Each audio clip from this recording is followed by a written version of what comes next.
आता आपण उभे राहा.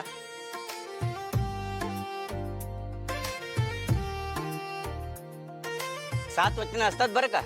आयुष्यभर या सात वचनाच्या जोरावर दोन माणसं एकमेकांशी बांधली जातात. त्यामुळे प्रत्येक वचन अगदी मनापासून आणि अत्यंत काळजीपूर्वक घ्या.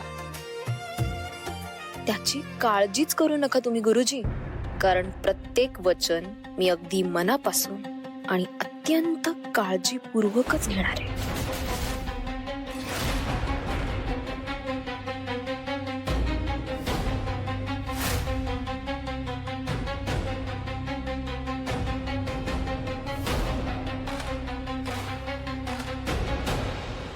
पहिलं वचन, अन्नाची आणि समृद्धीची जबाबदारी. माझ्यासोबत म्हणा, मी आपल्या घराच्या अन्नधान्याची आणि पोषणाची जबाबदारी घेतो. वचन देतो की आपल्या कुटुंबाला कशाचीच कमी भासू देणार नाही.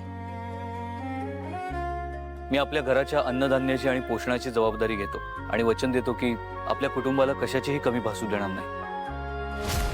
मी वचन देते की जसं तुम्ही माझ्या माणसांचा घास हिरावून घेतलाय ना, तसंच मी सुद्धा तुमच्या घरी आल्यानंतर असं अन्न शिजेल जे तुमच्या सुखाचा आणि शांतीचा घास हिरावून घेईल.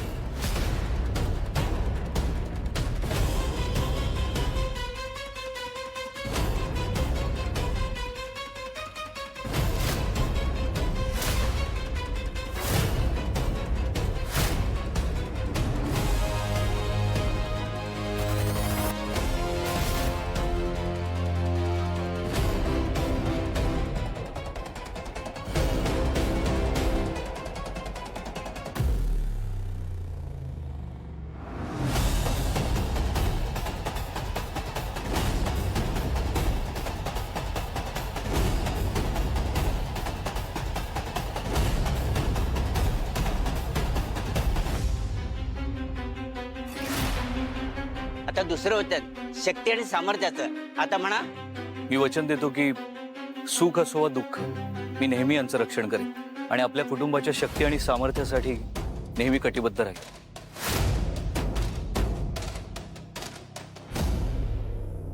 मीही वचन देते की माझं प्रत्येक पाऊल या घराची शक्ती वाढवण्यासाठी नाही, तर गायकवाड साम्राज्याचा एक एक खांब कमकुवत करण्यासाठी पडेल.